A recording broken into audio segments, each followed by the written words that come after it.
Assalamualaikum warahmatullahi wabarakatuh.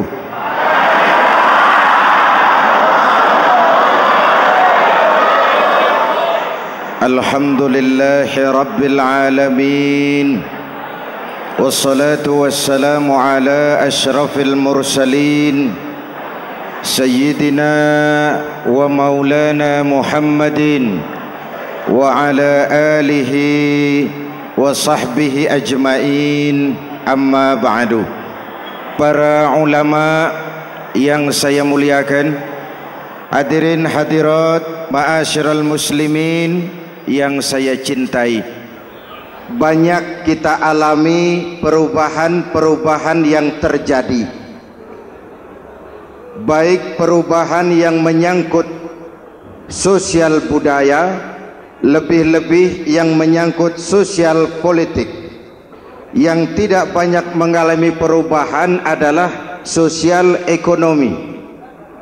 Bahkan angka kemiskinan kita naik menjadi 3/5 dari total penduduk kita hidup di bawah garis kemiskinan, dan 20% diantaranya miskin mutlak. Perubahan-perubahan yang terjadi menyadarkan kita kepada kebenaran Al-Quran ketika Allah menyatakan wa tilkal ayyamu nudawiluha bainan nas. Hari itu kami putar di antara manusia. Ada saat datang, ada waktu pergi. Ada hari lahir, ada saat kembali. Ada waktu dilantik, ada saat menyerahkan jabatan. Hari kami putar di antara manusia dan hidup cuma sekadar menunggu giliran. Soalnya kemudian di tengah perubahan-perubahan yang terjadi begitu cepat, what must we do now?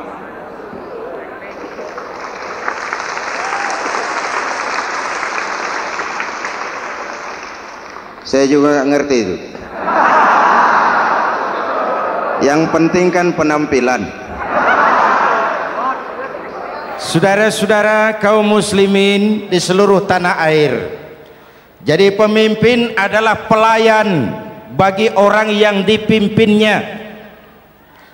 Oke lah, perbaikan ekonomi, pembukaan lapangan kerja baru kita serahkan kepada pemerintah, karena kita percaya mereka orang-orang terpilih belaka yang dipilih dengan kepercayaan akan mampu membawa rakyat keluar dari kesulitan.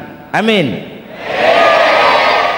Tugas kita sekarang di zaman susah meluruskan akidah. Jangan sampai mbah dukun yang naik ke permukaan. Betul? Islam misinya yang pertama membebaskan manusia dari kemusyrikan.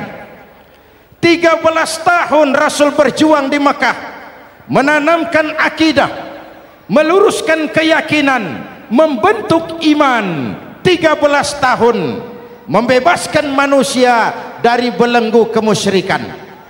13 tahun menanamkan la ilaha illallah Muhammadur Rasul dengan seluruh konsekuensinya. Kalau saya yakin tidak ada Tuhan selain Allah, saya tidak akan minta tolong kecuali hanya kepada Allah. Saya tidak akan pernah takut kecuali hanya kepada Allah. Saya tidak akan menggantungkan hidup kecuali hanya kepada Allah. Saya tidak akan minta rizki kecuali hanya kepada Allah. Saya tidak akan melarikan persoalan kecuali hanya kepada Allah. Kalau konsekuen dengan keyakinan ini, mbah dukun nggak dapat tempat.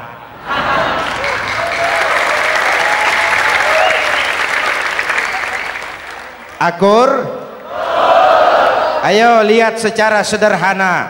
Saya sandaran di tiang, tiangnya ambruk, sayanya jatuh.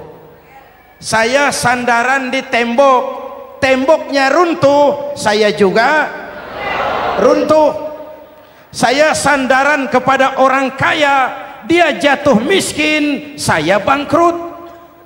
Saya sandaran kepada jenderal, dia pensiun, saya selesai.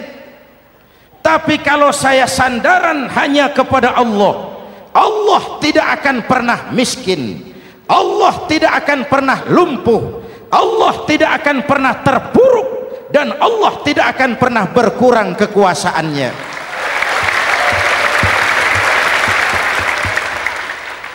Maka umat Islam, sesulit apapun zaman yang kita hadapi, Allah juga tempat kita bersandar. Jelas? Selama ini kita iman dalam ucapan tapi sekuler dalam perbuatan. Di masjid ada Allah, di kantor Allah tidak ada, maka korupsi merajalela.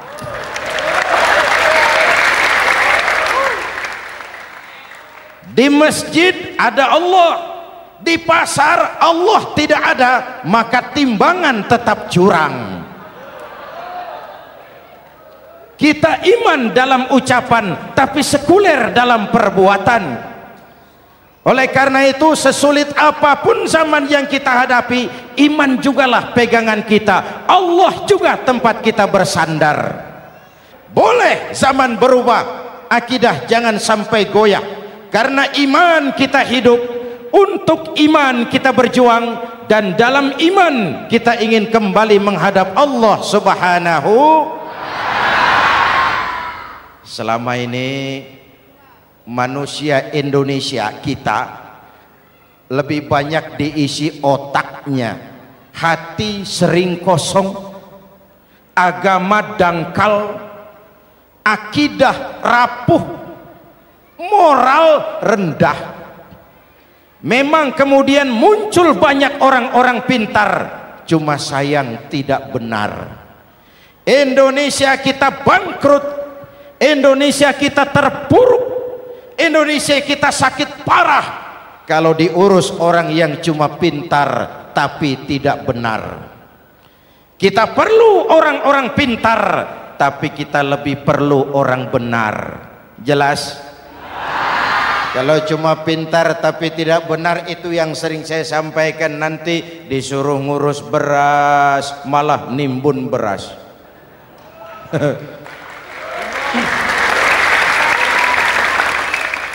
Disuruh ngurus laut malah jadi bajak laut. Disuruh ngurus hutan rame-rame jadi orang hutan. Jutaan hektar hutan Indonesia kita ini merupakan kekayaan sumber daya alam kita yang harus digunakan bagi sebesar-besar kemaslahatan rakyat.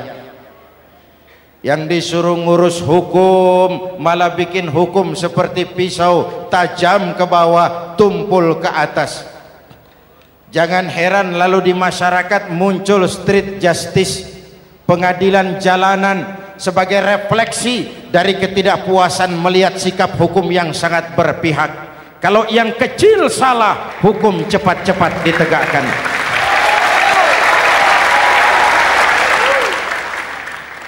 Lihat saja sekarang ini, kalau orang terkenal banyak uang punya masalah, antri yang bela. Betul. Tapi saudara lihat si Marsinah di Jawa Timur, si Sengkon dan Karta di Jawa Barat, si Udin Bernas wartawan Jogja terseok-seok mencari keadilan, sampai hari ini urusannya masih remeng-remeng. Kenapa bisa begitu? Jawabannya sederhana, tidak ada fulus.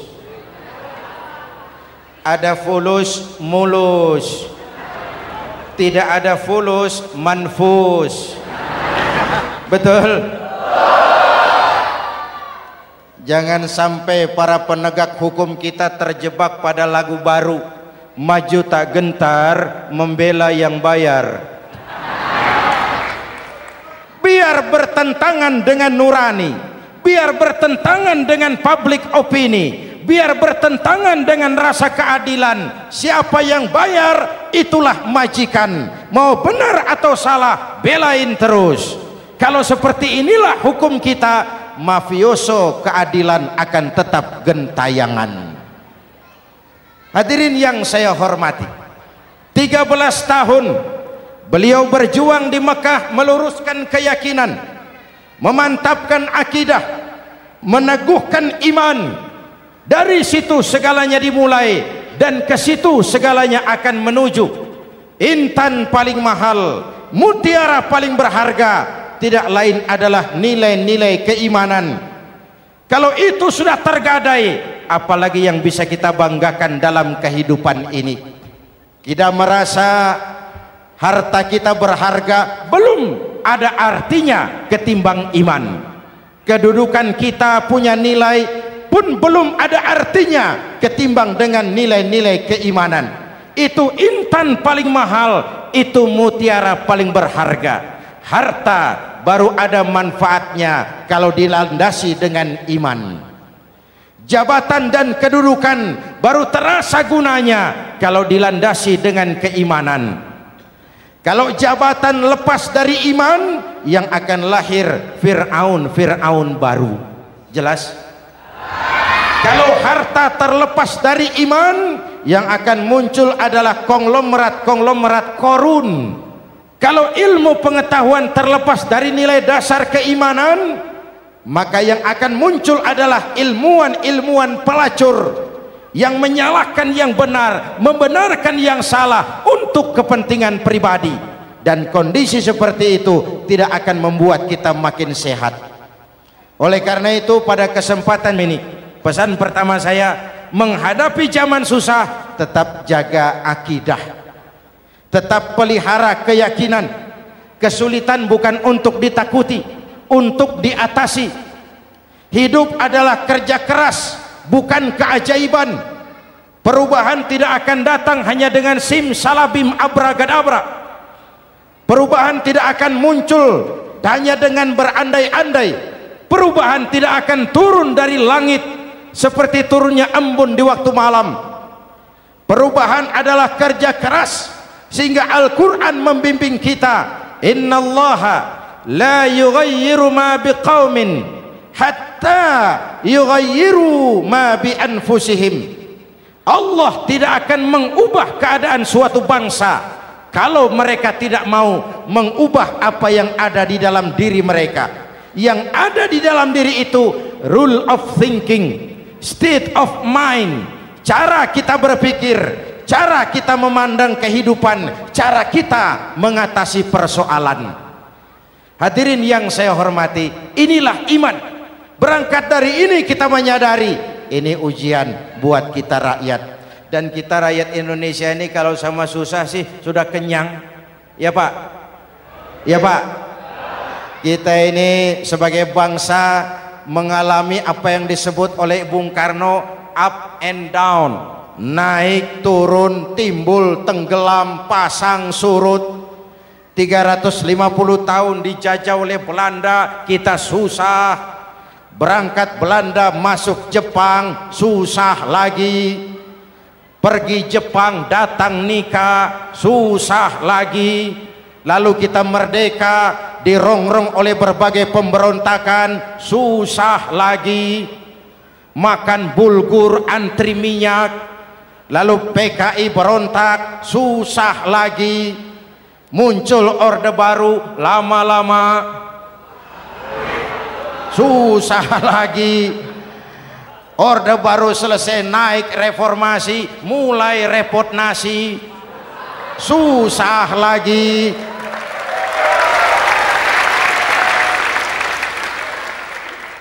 Kalau susah kita ini sudah akrab, sudah intim. Mestinya kalau sudah susah seperti itu, jangan salah sikap menyikapi kesusahan. Jangan sampai kita potong kompas, ambil jalan pintas, terjebak menghalalkan segala cara. Itu tidak akan menguntungkan, itu tidak akan menyelesaikan. Kalaupun selesai, nampaknya penyelesaian sesaat, dan penyelesaian sesaat bukan penyelesaian yang sebenarnya. Karena itu tetaplah dalam koridor keimanan. Boleh zaman berubah, akidah jangan sampai goyah. Silahkan masa berganti, tapi keyakinan jangan mati. Sekali la ilaha illallah sampai tetes darah paling penghabisan, tetap la ilaha illallah. Sanggup? 3 orang. Sanggup? 21. Sanggup? Kalau sanggup kita harus konsekuen. Saudara-saudara di seluruh tanah air, misi yang kedua dari Islam setelah membebaskan manusia dari kemusyrikan, membebaskan manusia dari ras diskriminasi, mengikat manusia dengan tali akidah. Sebelum Islam datang, manusia dibedakan oleh warna kulit, manusia dibedakan oleh faktor keturunan, manusia dibedakan oleh faktor harta dan benda. Adalah Rasul yang mengajarkan, innallaha la yanzuru ila suwarikum wala ila amwalikum walakin yanzuru ila qulubikum wa a'malikum. Allah tidak melihat potonganmu, Allah tidak melihat hartamu. Yang Allah lihat itu adalah hatimu dan amal perbuatanmu. Jauh sebelum Amerika teriak-teriak membanggakan apa yang mereka sebut sebagai Declaration of Independence, Nabi sudah mengajarkan kepada kita semua, annas kulluhum li Adam wa Adam min turab la fadla li arabiyyin ala ujamiyyin illa bittaqwa. Seluruh manusia berasal dari Adam. Adam diciptakan dari tanah. Tidak ada kelebihan Arab dengan yang bukan Arab kecuali takwanya. Jauh sebelum Amerika mencanangkan bahwa semua manusia dilahirkan sama, that all men are created equal. Jauh sebelum itu Islam sudah membebaskan manusia dari ras diskriminasi. Apa dalam konteks kekinian menghadapi zaman susah tetap jaga kerukunan? Ya Pak, ya Bu, oi Bu, menghadapi zaman susah tetap jaga kerukunan, baik antar umat seagama, antar umat beragama, maupun antar umat beragama dengan pemerintah. Menjaga kerukunan, jangan saling sikat sikut di antara kita. Sebab kalau sudah rukun, saya ajak berhitung, 1 ditambah 1 sama dengan, itu matematika namanya, hasilnya pasti. Tapi angka sosial hasilnya aneh. Saya ubah jadi angka sosial. Ayo kita berhitung lagi. 1 orang takut ditambah 1 orang takut sama dengan 2 orang setengah berani. Kenapa setengah berani? Karena sudah berdua. Tadi kan takut sendiri. Kalau sama-sama takut berkumpul jadi setengah berani. Kalau ditambah 1 orang takut lagi, 1 orang takut ditambah 1 orang takut ditambah 1 orang takut sama dengan 3 orang berani. Kenapa jadi berani? Karena sudah bertiga. Kita yang lemah, kita yang marginal, kita yang dikucilkan, bahkan kita yang dilecehkan, kalau mau rukun kita akan kuat dan tidak bakal dipermainkan orang.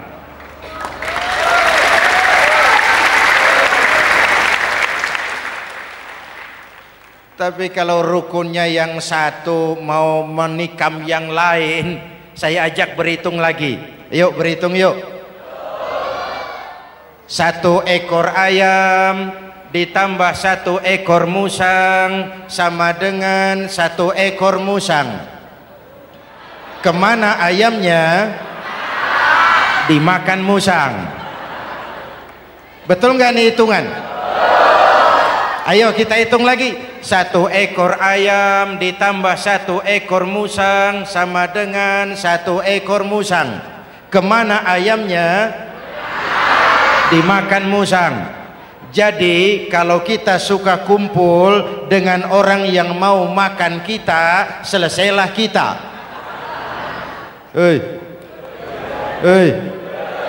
Maka kalau merasa kita ini ayam, yuk kumpul sama-sama ayam, pulang ke kandang ayam. Kalau ada ayam kumpul ke kandang musang, itu namanya ayam minum baygon. Jelas? Menjaga kerukunan. Pertama, antar umat seagama, sesama muslim harus saling menjaga, harus saling memelihara. Baik dia muslim yang jadi kapolri, baik dia muslim yang jadi kasat, baik dia muslim yang jadi pengusaha, baik dia muslim yang jadi petani, nelayan, guru, semua komit menjaga semangat kebersamaan, rukun antar umat seagama. Jelas? Jelas? Hadirin yang saya hormati, atas dasar itu saya ingatkan kembali, kita semua ingin persoalan terorisme dilepaskan kaitannya dari agama manapun. Tidak ada kaitannya terorisme dengan Islam, dengan Kristen, dengan Hindu, dengan Buddha. Tidak ada kaitannya terorisme dengan pondok pesantren.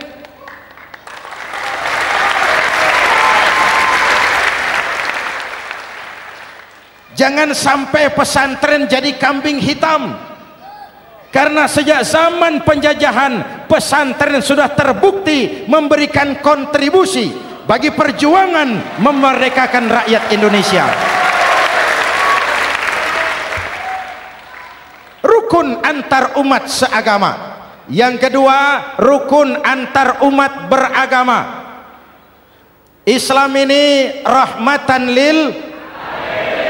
Jangankan manusia walaupun berbeda agama, binatang saja dihormati. Ada hadis, fa iza zabahtum fa ahsinuz zibhata.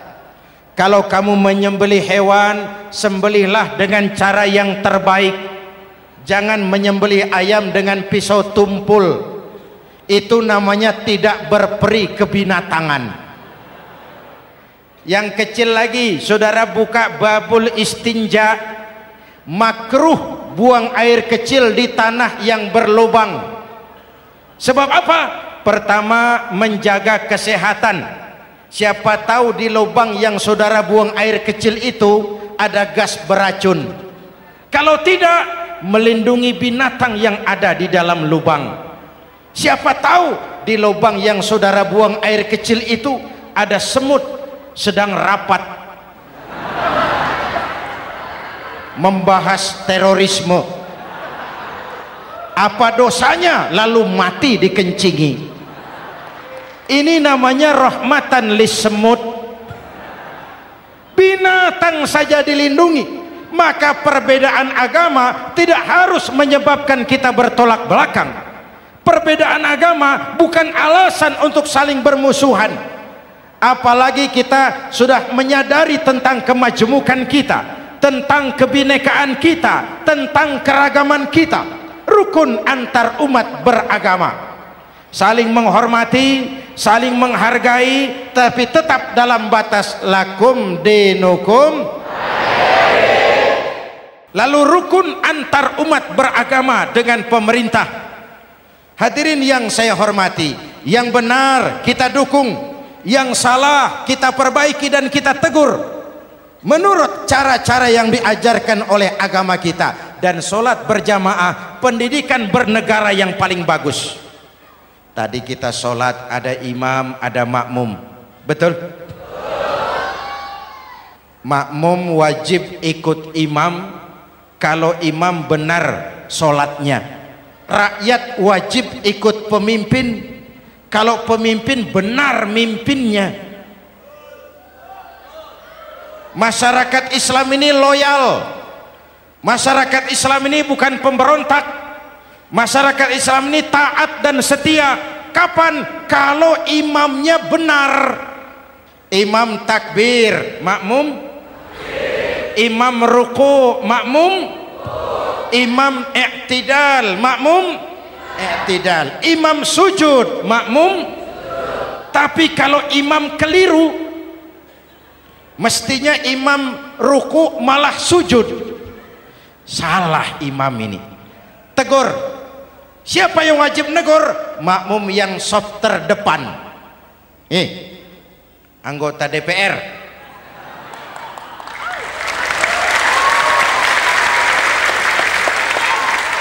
Ini wakil-wakil makmum ini, saf di depan ini. Kalau imam keliru mereka paling tahu. Ngomong. Tegur. Bagaimana negurnya? Ada aturan main. Mestinya ruku, imam sujud. Salah ini imam. Subhanallah. Kan begitu negurnya. Betul? Tidak boleh juga imam keliru, makmum emosi. Main pegang. Weh, makmum salah. Hoi, hoi. Kacau sholat. Betul? Anggota dewan ini, saf di depan. Itu kalau imam keliru. Satu saat imam buang angin. Namanya manusia bisa buang angin toh. Apa makmum lalu berkata, demi kesetiaan saya kepada imam, imam buang angin, saya lebih keras lagi. Itu namanya fanatisme buta, loyalitas yang goblok. Imam buang angin, minggir. Iyyaka na'budu wa iyyaka nasta'in. Sampai situ imam buang angin, minggir imam. Lalu saf yang di depan maju. Tidak usah bikin solat baru, teruskan pekerjaan imam. Ihdinas siratal mustaqim. Teruskan. Kenapa? Kalau bikin solat baru lagi, nanti buang angin lagi. Bikin lagi solat. Kapan selesainya solat? Kapan selesainya membangun negara ini? Yang penting imam tahu diri, buang angin, minggir.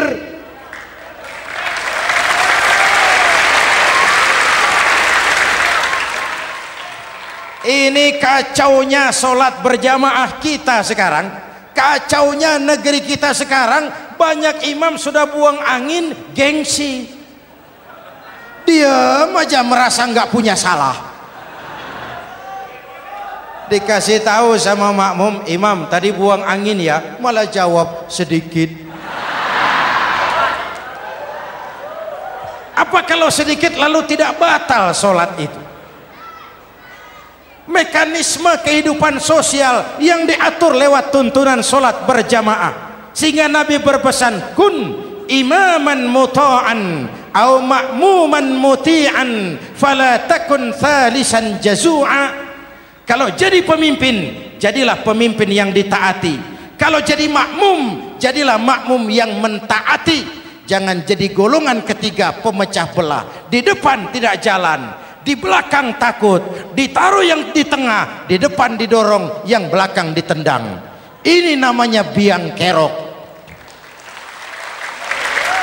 Saudara-saudara, dari uraian singkat ini saya ambil beberapa catatan pokok.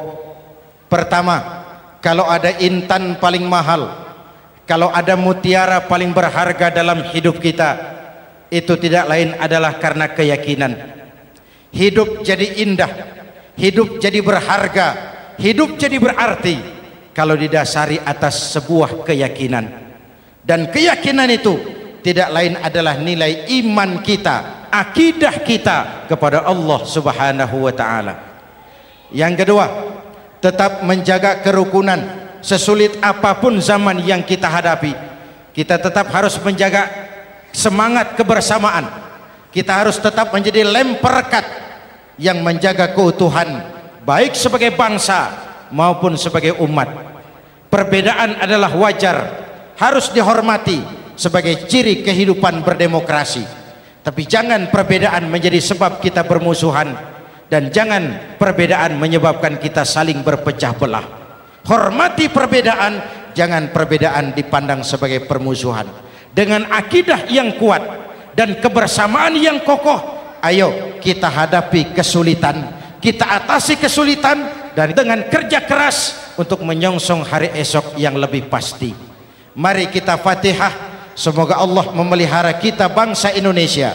Ala hadhihi niyyah wa ila hadratin Nabi. Al-Fatihah.